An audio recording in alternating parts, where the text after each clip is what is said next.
Hi, welcome to my channel once again. I'm Ehoneah Obed, and today in this video I'm going to share with you how to become a pharmacist. You probably are watching this video for one of two reasons. One, because you are interested in becoming a pharmacist and you are thinking about going to start the pharmacy program, but the question is, what is the journey like? How do I end up becoming a pharmacist?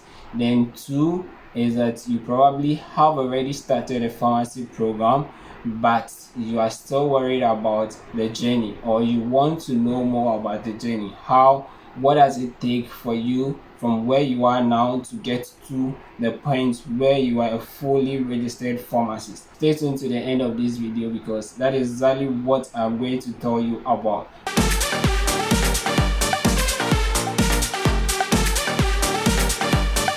To become a pharmacist, there are certain basic requirements that you need, and the first of them all is that you need to hold a pharmacy degree. What do I mean by a pharmacy degree? So a pharmacy degree, as it stands now, there are a lot of them that you can actually have. We have the Bachelor of Pharmacy, that's we usually refer to as BPharm. We have the Doctor of Pharmacy, also usually referred to as PharmD. There is Master of Pharmacy, that's MPharm. So any of these, and depending on the country that you find yourself, any of these will be good for you to be registered as a pharmacist.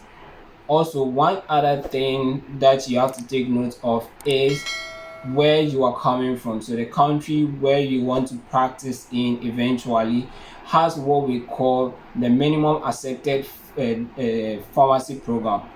They have the minimum accepted pharmacy program. So you have to be aware of what the minimum accepted pharmacy program is. So for instance, currently here in Ghana, both the Bachelor of Pharmacy and the Doctor of Pharmacy degrees are accepted. But a few years from now, the Doctor of Pharmacy degree is going to become the minimum required pharmacy degree for you to be registered as a pharmacist in Ghana. Hence, what it means is that anyone who comes to Ghana or anyone who studies in Ghana and obtains a Bachelor of Pharmacy degree, at the end of his degree is not going to be able to register in Ghana as a practicing pharmacist, because at that time the minimum will be the Doctor of Pharmacy. Hence, such a person will have to upgrade. So if you have noticed, now almost every school in Ghana is offering the Doctor of Pharmacy program and gradually trashing out the Bachelor of Pharmacy program, because very soon is going to be the minimum requirement. Secondly, one other thing you need to note is that pharmacy as a profession is being regulated by what we refer to as the Pharmacy Council. So the regulatory body is responsible for everything, right from our training through to the practice and everything related.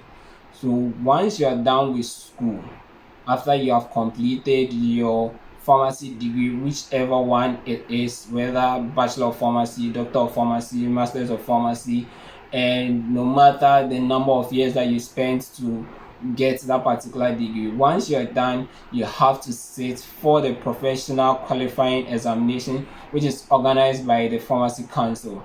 And this exam is what will usher you to become a registered pharmacist. So when you take such an examination, you need to pass before you can proceed to become a pharmacist. So whether after you have completed the pharmacy program, you are not a pharmacist yet. So for instance, those of us who completed the Doctor of Pharmacy program, right after completing school, even though you have been awarded your Doctor of Pharmacy program and you have your title as a doctor, you are still not a recognized pharmacist. So you are not allowed to practice as a pharmacist until you've been registered.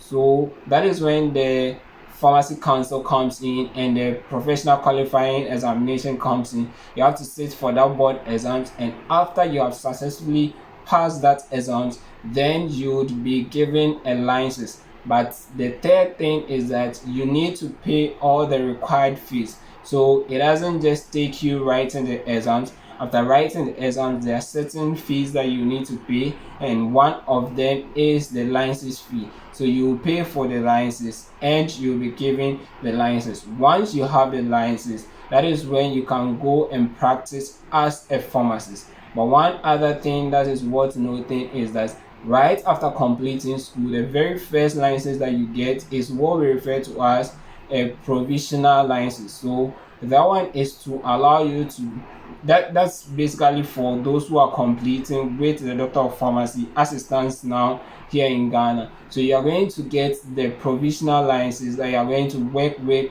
for 1 year, and during that 1 year the council or the board expects you to be doing what we refer to as your housemanship, or in other words you will say national service to the nation. So you do 1 year hospital training. This is not that kind of training where you are now going to learn, but rather you are going to put your practice, you are going to put your pharmacy knowledge into practice. This is where everybody knows that you're a pharmacist. So you are going to work as a pharmacist in a selected hospital, or a hospital where you are posted to. And after that 1 year, you would go back to the council and re-register.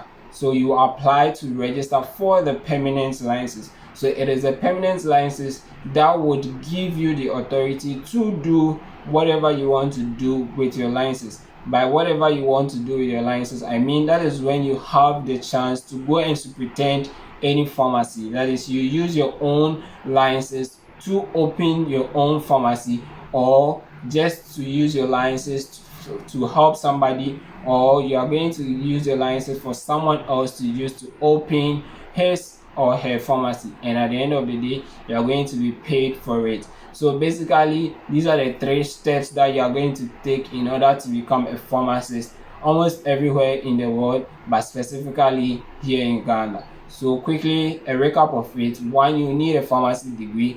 Then 2, you need to sit for the professional qualifying examination. And finally, you need to pay for the fees, the required fees, in order to get your license.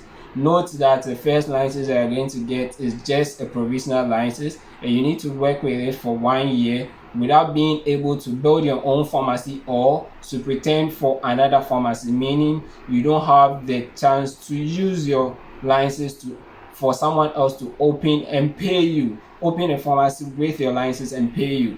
But after that 1 year, then it is for you to choose what to do with your license, whether you want to go into practice, or you want to start your own business, or you want to lease your license out to someone else as you being the superintendent of the person's pharmacy.